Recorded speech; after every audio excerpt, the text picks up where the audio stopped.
I knew that that was the day that you were moving out, and I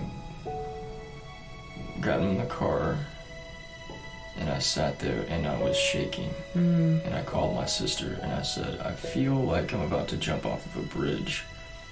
I don't want to jump off of a bridge. That's not what I'm wanting to do. That's what I'm feeling like I'm about to do. And she said, you're having a panic attack. You need to get somewhere where you can be safe around people that are trustworthy. And I was like, well, I'm about to drive. She's like, wherever you're going to go, get somewhere safe and let me know when you're there. So I went to Monk's coffee shop, and I was there all day long. And I kept seeing all these people that were like, oh yeah, Leilani's doing this and this and this. And she's so inspirational. And I was just like, and I was like, how do I tell you that she's leaving me today?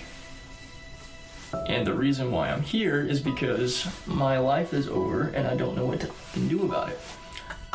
And so I was like, I walked up to the office, or to the upper room where your office was, and I'm like, I don't know if I've ever loved. And it just, the horror of it hit me. And I don't even remember falling, but I was on my knees the next minute, just like crying my guts out. Like, it felt like vomiting. I was just like whole full body terrified. Like, what is this?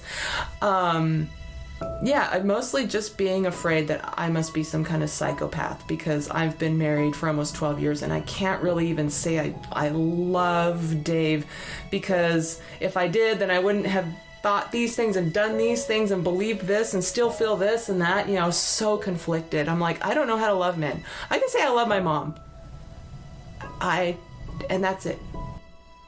Imagine a place where you could witness a conversation between a divorced couple discussing the breakdown of their marriage, or learn about a person's journey of joining and later leaving a cult, or sit in on an honest conversation around forgiveness. Welcome to Shall We Unpack This? I'm your host, Leilani Carrasco, a curious person with over 42 years of experience asking too many questions. But all of these questions led to countless captivating and enlightening conversations like these. Usually, people are convinced to sell everything they have and move to Texas and live in the compound. Okay. We didn't do that. So that was rebel action number one. So that Monday morning I got up and I knew I was in labor. Great. I told my husband, could you go let him know that I'm in labor, I'm going to have this baby today. So I can't go, because they were going to go can potatoes. They do their own food stuff like that. Okay. So my husband came back and he said, you have to go because you're not having any baby today. The control they have on people is those who sell everything and have nothing to go back to.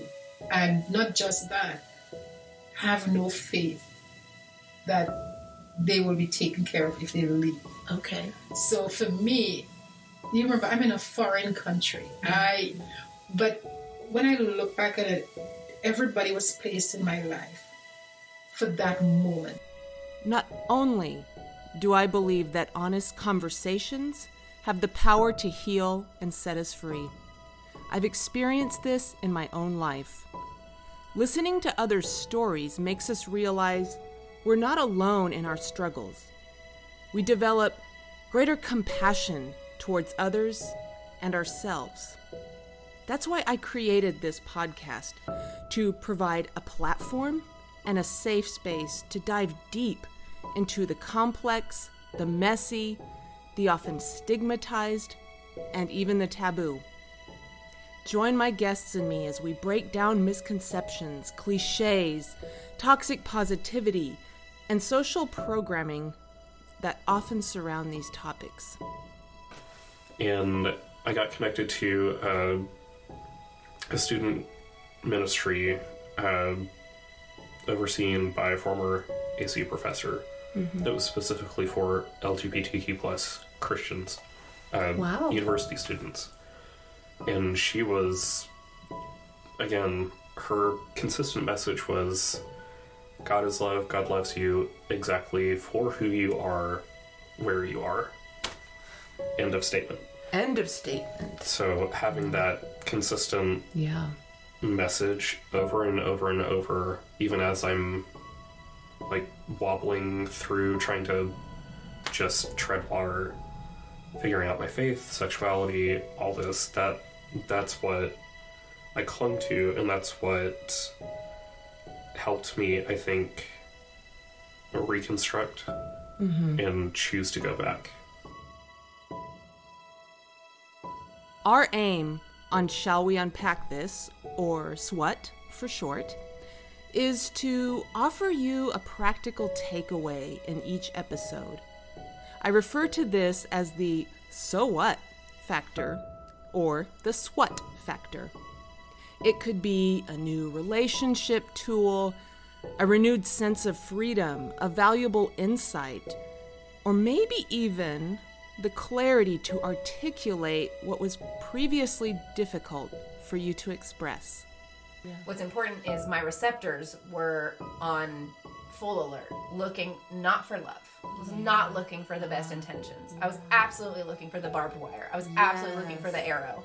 And I found it every time. Like, oh my God. Every time I found it. I've done the same thing. I'm like, right there and right there. I'm going to look for all the mean shit in this. Yes, not even considering that this could be out of love. Oh, shit. Not even considering it. Not considering it. Whereas if it had come from someone who I know loves me, right? Or I was receiving, if I had my receptors were open for love, I would probably read it in a completely different voice, in a completely different tone.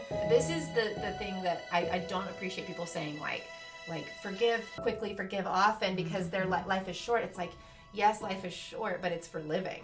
Like, it's for living. It's for living. And I love it's that. like, where are you rushing? Yeah.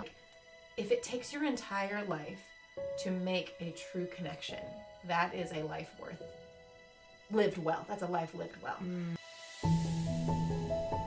So if you love deep conversations, exploring topics that don't fit in a neat little box, or maybe you're just hungry for a fresh perspective, then I invite you to join us on Thursday starting January 18th as we ask the question, shall we unpack this?